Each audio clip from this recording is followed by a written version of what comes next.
Our next question comes from Jessica in Beaufort, South Carolina. What is the difference between spiritual warfare and trials designed to sanctify?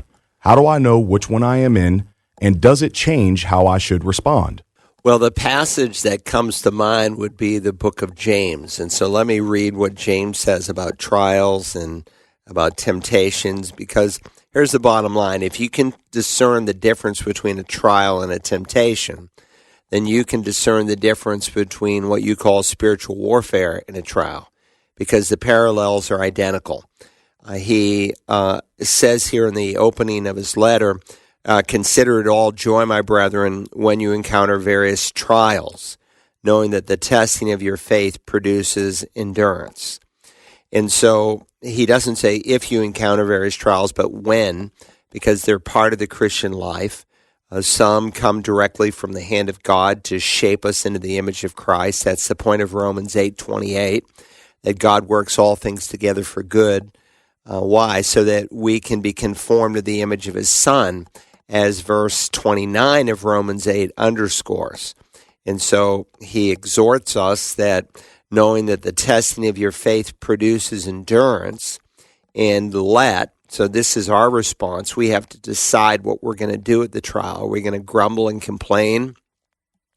Or are we going to respond in faith that we have a sovereign God who's over all things? And let endurance have its perfect results so that you may be teleos, or perfect. It means mature and complete, lacking in nothing. And then, of course, this verse that follows, it certainly could be used in seeking the will of God for your life, but contextually, it's dealing with asking God for wisdom in the means of a trial. But if any of you lacks wisdom, let him ask of God, who gives to all men generously and without reproach, and it will be given to him. So again, very clearly, he is speaking about trials. Sometimes we're not sure the purpose of the trial, and we can ask God for wisdom. Lord, what are you trying to teach me?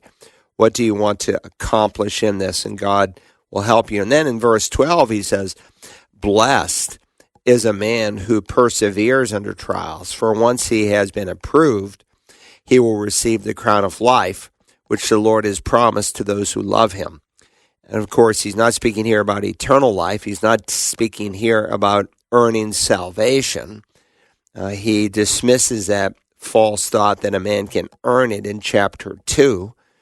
But nonetheless, he is speaking about rewards. And the person who perseveres under a trial, there's a reward. And then the next verse says, it's an interesting verse, let no one say when he is tempted, I am tempted of God, for God cannot be tempted by evil, neither does God tempt anyone. Now, what's interesting is that the word for temptation that is found in verse 13 is the identical word for trial in verse 2, testing in verse 3. It's the identical word. In fact, if you were using the Old English, it uses the word temptation all the way through the passage in the King James. And of course, that was understood in the first century because the word temptation had a dual nuance. It could refer to some difficulty, some trial that comes upon your life, or it could refer to a solicitation to evil. As time unfolded, the word temptation primarily meant in English just a solicitation to evil. And so for that reason, the newer translations reflect that based on the context, that what he is referring to in verse 13 when he says, let no one say when he is tempted, I am being tempted by God. Then he says in verse 14, again, the same word for trials used throughout the chapter. Each one is tempted when he is carried away and enticed by his own lust. And then when lust is conceived, it gives birth to sin. And when sin is accomplished, it brings forth death. So in Greek, and I should add in Hebrew, the word for temptation and testing is identical.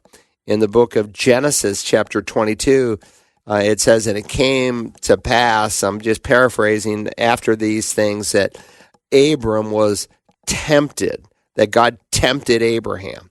That's what the Old English says. The New English would say God tested Abraham. Why? Because we know that God cannot lead anyone into sin.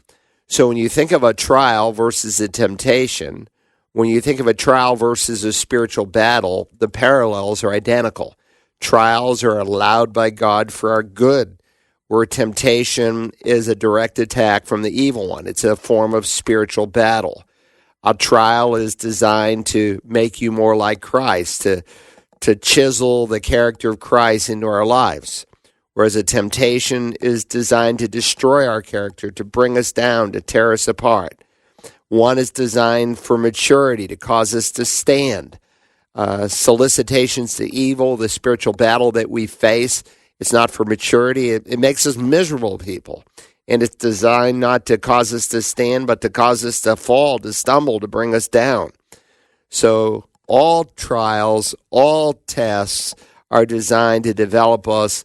All temptations, all forms of spiritual battle are designed to destroy us. And so therein lies the difference between the two.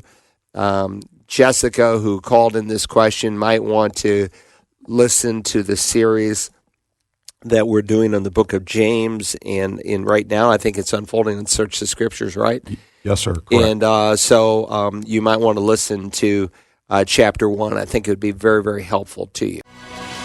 Dr. Carl Broggi answers your questions about the Bible and living the Christian life Tuesday mornings at 11 on The Light 88.7 FM and online around the world at wagp.net.